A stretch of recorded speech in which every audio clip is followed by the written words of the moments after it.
Well, welcome to episode 19 of Lakeshore Christian Church's Midweek podcast. I'm Pastor Randy Cordell. We're coming to you live from our studio at our Antioch campus here in beautiful Nashville, Tennessee. Each week, we plan to talk about all things Lakeshore. On a regular basis, we'll interview special guests and occasionally even have a guest host.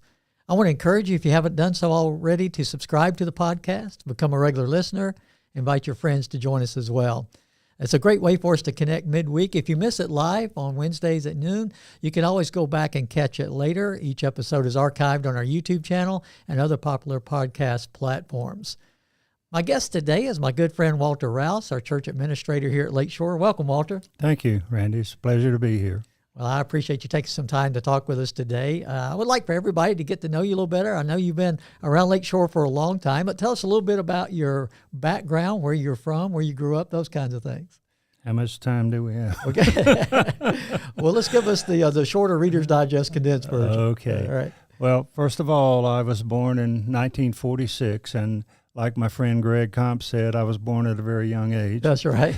I like to share the story that I was born literally on a tobacco farm in Lenoir County, North Carolina, over toward the Atlantic coast. And my favorite story about being born in a farmhouse was that farmhouse didn't have bathroom facilities. Oh. But I didn't need them for the first couple of years. And by the time I was 2, we moved into another house on the farm that did have it. So I come from a farm background, and I lived there for the 18 years through high school. And then in 1964, I went to East Carolina College in Greenville, North Carolina, which then subsequently, after I joined the student body, became East Carolina University. Direct association there, if you caught it. In honor of you being there, I saw that. I graduated from East Carolina in 1968. And if you remember your history, 1968 was the year of the Tet Offensive in Vietnam. And I had been drafted in my junior year, but got deferred because I was a passing student. But all that meant was they were going to draft me again after I graduated. Yeah. So I pulled the tables and I enlisted. And I now look back and know that that was one of the first decisions that I made in my life, that God already had a hand in where my life was going to be led, because enlisting turned out to be one of the great blessings to my life. I then went into the Army in the infantry, and every soldier that was in the military in 1968 knew what their ultimate destination was going to be. It was going to be in Vietnam. It was the year of the biggest buildup of troops in Vietnam. But also God had a hand in making me meet some specific qualifications in a very unusual manner, and I won't go into all of that detail. But I finally got selected in November of 1968 and was ultimately assigned to the 3rd Infantry at Arlington National Cemetery in a very specialized battalion, the Presidential Honor Guard, the battalion that does all of the Army military funerals in Arlington National. And that was a really great privilege in my life. When I exited the Army in 1970, I began my work career, and I spent 36 years in the apparel industry with various companies between my hometown in Lenoir County, Kinston, North Carolina. I went up to Baltimore for a year. I came to Wilmington, North Carolina for 3.5 years. I was in Greensboro, North Carolina for 3.5 years, and the company that I was with there ultimately gave me a promotion and transferred me to Nashville in 1981. So I've been a Nashvillian since 1981. Now, that same company later in 2001 chose to eliminate my job. And at age 55, I was out of work from my 35-year career. Right. I never, ever once had any doubt about how God was going to take care of us. And I really look back on that and know that was a demonstration of total faith in God, because at that particular time, I knew that I had a pension coming to me from the company that I had been with for 25 of those last of those 36 years. Right. And I also knew that it wasn't far down the road when I would qualify for Social Security. And yet 7 days later, after losing that job, a fellow from Lakeshore Christian Church came to me and asked me if I would come work for Lakeshore. Right. I wonder And who that guy that's was. my friend, Pastor Randy. And we have, I came to Lakeshore in 1996 as a direct result of the children's ministry at Lakeshore. The church that my wife and I and family had been attending was a dying church because the membership were getting old and no new people were being drawn to that particular congregation. And our 6 children at the time comprised 50% of the youth movement at that church. Right. And we kept hearing these wonderful things from various people in the community about how Lakeshore was growing. Again, this goes back to 1995, 1996. And so we came here and we placed our membership here in October of 1996.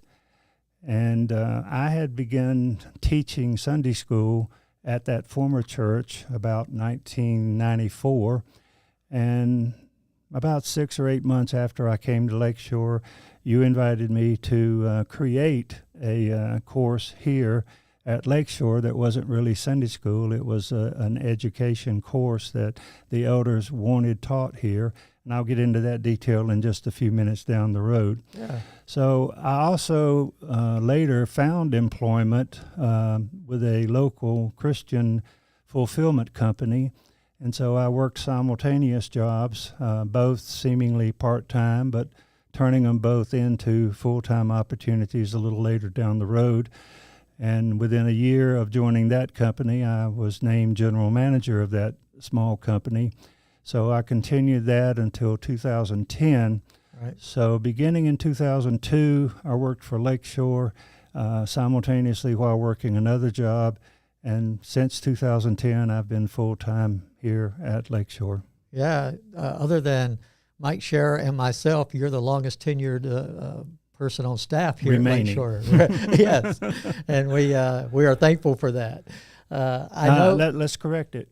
Swartz has about 8 months on me. Oh, okay, yes. Yeah, I'm fourth in line now. Okay. Swartz has from October to February. Oh, right. Not 8 months, 4 or 5 months.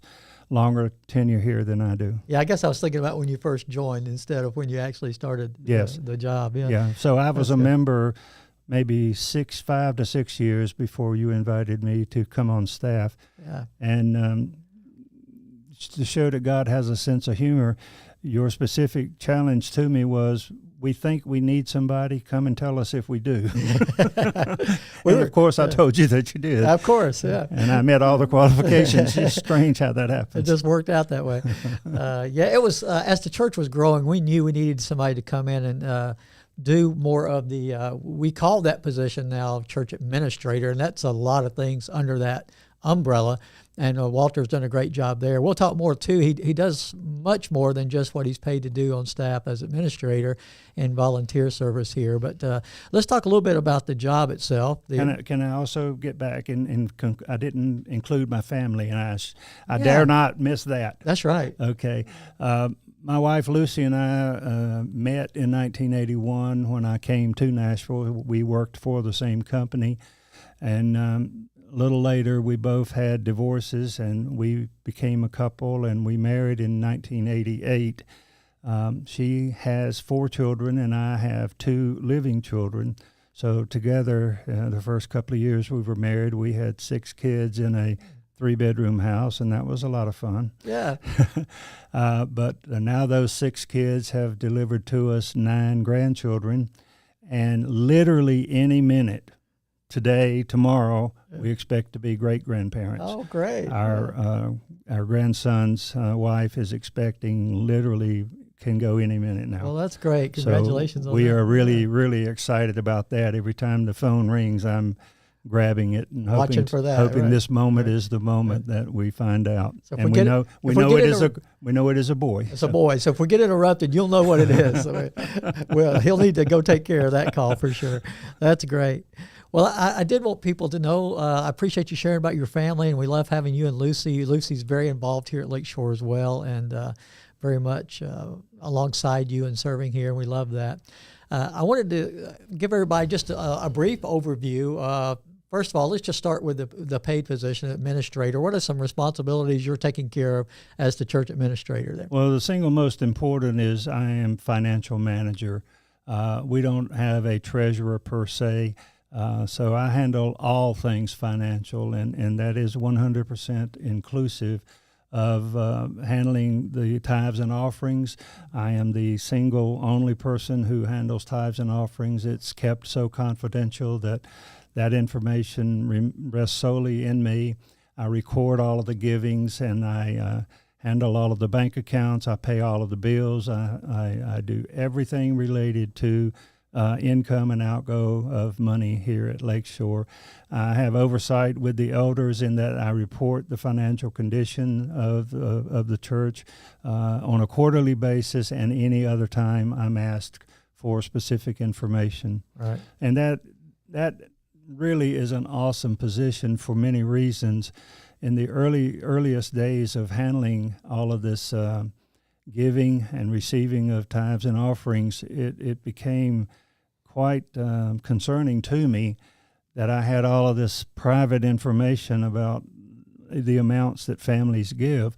But then God spoke to me very clearly, and he said, their giving is between me and them, not you and them. Yeah. And at that point, I was able to just release it and let God have that information. I can confirm that a very, very large percentage of our membership obviously tithe based upon the amounts of money that an individual or a family gives at any regular period of time. So we're always excited about that, and our Right. challenge is to encourage other people to discover the trust that they can really have in God by deciding to go ahead and make the tithe.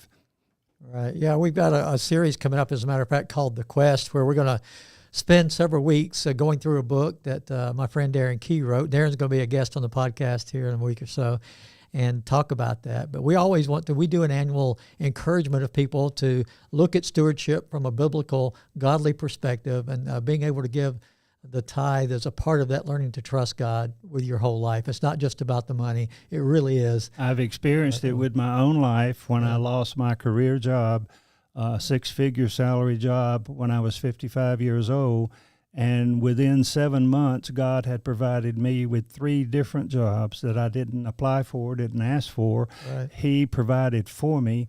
And then the sum total of my income for that first year exceeded any year I'd made before. And Yeah. if that isn't God providing, I don't know of any other way that I can explain it. Yeah, you got a great testimony on that, and I know you share that with people regularly. On a regular basis, exactly. So, and I've also had the pleasure of seeing God work in other people's lives when people come and ask Lakeshore for assistance, how God provides through the community, through the way His plan is set up to provide for people. He promises to provide your daily needs, and that can always be met if they trust in God. It's exciting how many times I see that happen. Yeah, it brings joy. I can see the joy it brings to you and to us as a staff here at Lakeshore when we're able to turn around and help people that legitimately need some help. But because of the generosity of our church family, we're able to make a real impact in people's lives there, and in supporting ministries around the world as well. So, and it's an opportunity to really get people to take that step of trust in God. And once they realize He always keeps His promises, they then change their lives accordingly. Absolutely, yeah. I know another part of your administrative work is you help us with building, taking care of the building and the use of the building and the scheduling of things with the building and all that. I'm totally responsible for the property and everything that is involved. So at that point, it becomes a business, and the business assets, the building, the property have to be maintained. Everything from cleaning the parking lot to flushing the toilets and all things included. And therein lie the biggest challenges in this job. And in today's economy, finding reliable service providers is an extreme challenge. And we can't always get things done as rapidly as we would choose to do them. simply because service providers are just so strained that they can't provide. Yeah.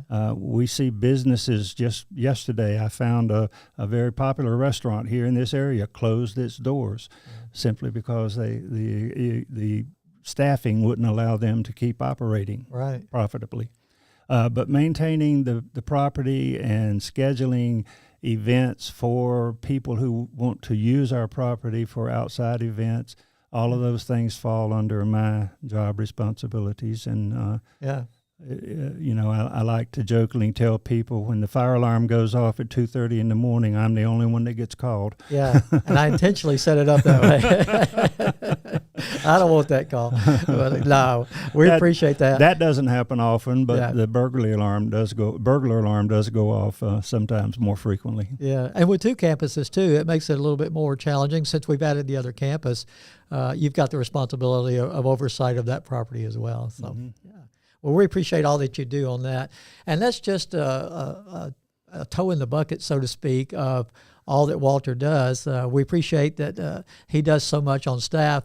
But also, he volunteers and serves in so many other ways and has been a blessing to us in that area. So tell us a little bit about some of the other work you do just on a volunteer basis, just to serve the Lord and honor him, and how you can use your gifts here at Lakeshore. Well, most of the people at Lakeshore see me every Sunday morning. Most of the people at the Antioch campus see me every Sunday morning because one of my responsibilities that I've taken on is being in charge of the greeters ministry, and I have great people assisting me in that. Chuck Waltley does a great job in helping me to schedule the people and make sure we have adequate people to greet our visitors and to greet our regular members. I personally am a very outgoing person. I love to greet and meet people, new people. I love to welcome people to Lakeshore, get to know them individually. And you and I have interplay every Sunday morning, helping each other remember people's names. Right. But I know for a fact, from having done this now for about 10 years, I guess, that people appreciate being called by name when they walk in the door and greeted warmly and making to feel that, yes, this is my church family. Right. And family is all important for that feeling. So greeters ministry is something that I fully enjoy. I'm also responsible for our safety team. We don't call it security. We're not allowed to call it security because of certification needs. But we have men and women who volunteer to be outside and taking care of safety within our parking lot, and doing things during the service while everyone is inside, of ensuring that automobiles and vehicles are not mishandled or any troubles arise out there. Right. So we value our safety team. Many of them volunteer at night to be here when we have life groups and or other events happening here at night, just to provide a level of eyes on and hands on to provide some degree of safety. Yeah, I inserted a little qualification for the safety team that was really important. On Sunday mornings, I wanted to see how quick they could jump between me and anybody else that might be threatening me from the stage there. So they have to jump out quick. And no, I'm just joking. He's not really joking. We do have that in place. Right. We do have people who specifically are watching everything that goes on in the auditorium. Yeah. It's behind the scenes, and you would never know who they are and what they're really doing. Yeah. But we do have people who are always eyes open for anything that's outside of the norm, because that's where it's going to come from if there ever is an event. Yeah, we do have to take it seriously. I joked about it a little bit, but we've got great volunteers, and they have been right on the spot on several occasions where we had some things we might be concerned about, and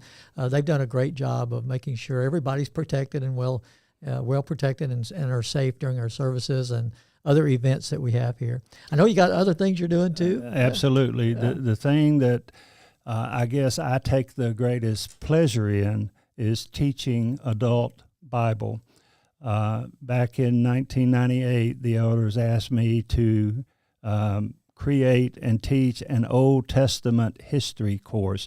Now, you provided me with books that I used as an outline, but that course has been ongoingly taught here at Lakeshore since 1988. And we've now condensed it down to a 13-week study that we call His Story I like the way you did instead of that. history, Right. because it points out everything that God did in the Old Testament was a template, a predecessor to Christ coming on the scene. And the promises that God made to Abraham and the Jews were fulfilled over a course of 4,000 years. And we link all of those together to get us up to the point of the new covenant through Christ coming as promised by God. So that was the first course that we started teaching. Right. And I then, do want to do a little plug here, because the series I'm in now, I've just completed just giving an overview, and it's a very general overview of the Old Testament flow of history through characters that we looked at, 8 specific characters that we looked at. If you missed that, it's on our YouTube channel, those services on Sunday mornings. But Walter's course goes very much more in depth and get more details there. If you've got just a desire to learn more about Old Testament history and how it connects to the New Covenant, Walter's class is a great opportunity for you to do that. how everything in the New Testament was created and planned for by God, and examples were set in place. Yeah. It's incredible to be able to associate the two. It is. Right. And the people who have taken this, literally hundreds of people have taken that particular course in the 22 years now that it's been offered. So we know it to be a successful course. The next one that I was asked to create was a course called Basic Christian Doctrines. And that takes what started out to be 13 of the cornerstones of the Christian religion and go into great detail about why they are important and how they came into being and what God intends to do with each of those doctrines. We've now reduced that down to a lower number, probably 8, but we teach it over a course of 13 weeks. Okay. And we offer that periodically. The last one we offered was spring of last year. So we're ready to offer one again, hopefully in January of this year. And the final one was one that I created on my own volition. In part of my individual Bible reading and study, I found that the more I learned, the more I wanted to learn. Yeah. And God opened my mind and opened my heart.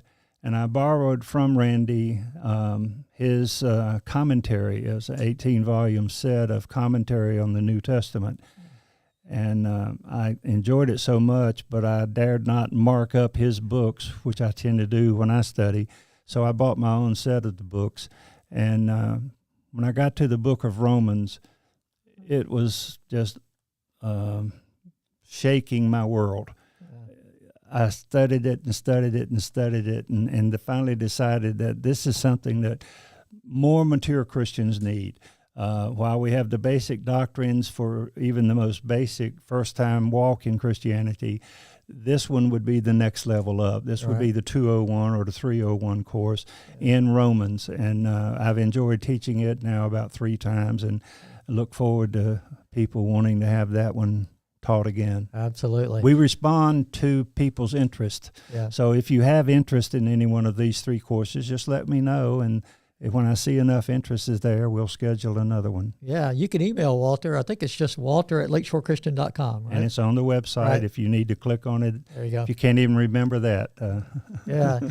And I want you to know, Walter's an excellent teacher, and when he does these classes, we always get excellent feedback, and it's a gift, but it is also a gift that he has honed and worked on and prepared well for. So that doctrine class is excellent. If you've not gone through just a basic Bible doctrine class before, that's a great place to start. That history class, if you have any inclination to love history, the Bible history in particular, that's a great class. And then I agree with you, the Romans class is more like a 301 or level or next level up class that I think people would really enjoy. Once you have some good basic knowledge of Scripture, that going deeper is important for us as we continue to grow in our discipleship journey with Jesus. So, and I want to comment on one thing that you have always taught that evidenced itself in my teaching. People always want to know, what are my spiritual gifts? Yeah. And as you have well said, spiritual gift tests can be tailored to come out to what you want them to be. But what I have discovered in my life is that God wanted me to teach. Yeah. And he gave me skills, and he gave me the ability to bring it down to an easy to understand level. We know that to be the case by the hundreds of people that have taken these courses in 22 to 24 years and gave feedback to it. So God blesses these courses, and he uses me as the voice to get his word disseminated. And it's just an exciting time when you see a Christian come up with an understanding that they didn't have before. See that light come on. See it's a the joy. light come on. I've literally had one person, that, when we were talking about faith, to jump up out of her chair and say, "I got it!" and of course that was that makes it all worthwhile. Yeah, it's a keynote time. Yeah, absolutely. I love those the feedback that we get. We try to make sure that what we're doing here at Lakeshore is really helping. We have this theme. We exist to connect people to Christ and each other, to grow people to maturity in Christ, and to serve people in the name of Christ. And that teaching element there is a huge part of that connecting, growing, and serving, because they are all directly connected to an understanding of Scripture. So, Walter, I want to thank you for joining us today. It's a joy to have you here. We'll try to have you back on sometime again in the future, but I appreciate your time today. Can I add one more thing, please? Absolutely. When I started serving Lakeshore, my wife wanted to get involved in serving Lakeshore. So Lucy now participates in our children's ministry. She participates in our greeters ministry, and she goes out of her way to reach out to ladies that she knows who have needs, and she responds to them on an individual basis. So it has been a joy for me to see her get involved in this. Absolutely. And one of the things, too, I might mention, just along with all the other hats that they wear, Walter and Lucy have both been very instrumental in helping with some other couples with marriage counseling and struggles that they're going through in marriages. Walter and Lucy have been very open and willing to share and help some people with that as well, with their marriages. So that's just another way God is using, that's especially the two of you together, how God is using you both as a couple to help other couples. When you think about all the mistakes that we have made, that I have personally made in former relationships, how do you make a relationship better? Well, there are answers, and there are simple answers. People aren't always willing to do the little extra hard work to turn them into simple solutions, but it can be done. And we have literally dozens of couples that God has been able to work through us to help those people solve their relationship problems and save some marriages. And so, yes, that is a deeply meaningful ministry that we do, and I hadn't even remembered to put that one on my list. Well, I definitely remembered it. As a pastor, I'm so thankful to have Walter on staff and then willing to serve in all those other ways, and Lucy as well. So thanks again, Walter. We appreciate it very much. My pleasure. Before we go, I want to update you on just a few things we have going on here at Lakeshore. We've got life group signups always going on. If you're not already connected to a life group, we'd love to help you get connected. You can go to our website, lakeshorechristian.com, or either of our kiosk at either campus on Sundays, where you could sign up to become part of a life group. We'd love to get you connected before we start the Quest study together, which will be beginning the end of October all the way through November. So if you need help getting connected, please take that step and we'll follow up with you. We have Trunk or Treat coming up. It's a big outreach event for the church. We're going to do it on October the 29th. It's from 2 to 4 in the afternoon. You can volunteer to help in several ways. You can donate candy. You can serve as a helper that day of the event. We especially need more people to sign up to do a trunk. That's where at either campus, if you have a vehicle you can put out there, just open up the trunk or give out of the back of a truck, whatever vehicle you have, give out candy and interact with the families as they come through the line there. It's a real good connection point for our communities. We have scheduled a BB gun shoot coming up for our guys on November the 12th. Don't worry, you won't shoot your eye out. We've got good supervision for it. We'll do a breakfast starting at 8 o'clock that morning. That's Saturday, and then the shooting will be after that. And guys are encouraged to bring their sons with them for this BB gun shoot as a father-son event. We have another welcome lunch scheduled for November the 20th. That's Sunday. It'll be at both campuses. It'll be after the 10 o'clock service at the Smyrna campus and after the 11 o'clock service at the Antioch campus. It's for people that are new to Lakeshore. If you've not been through one of these, it's a great time to meet some of the staff, ask any questions you might have, hear some of the history of Lakeshore and the vision for the future that we have. but you'll need to sign up for that in advance and choose what lunch option you would like to have. Those sign-ups will be available beginning this weekend, so we encourage you to sign up and attend a welcome lunch. And meet all of the staff members. Yeah, we'd love for you to meet the staff members. The Tennessee Christian Teen Convention, that's for our high schoolers. It's going to be in Gatlinburg again. It's January the 6th through the 8th, and registration is up and open for that. So if you have a high schooler, go ahead and get them signed up as soon as you possibly can. This Sunday, October the 16th, we're going to continue our message series we're in called Bible 101. It's how to read and understand the Bible. We've completed a big overview of the Old Testament. This Sunday, we're going to start looking at the New Covenant, the New Testament, and the Gospel of Jesus Christ, especially focusing on the four Gospels, Matthew, Mark, Luke, and John this Sunday. We hope you'll invite others and join us there. We want to encourage you to invite family, friends, neighbors, co-workers to join us as we continue to connect, grow, and serve here at Lakeshore Christian Church. Thank you for joining us today for our podcast. Thank you.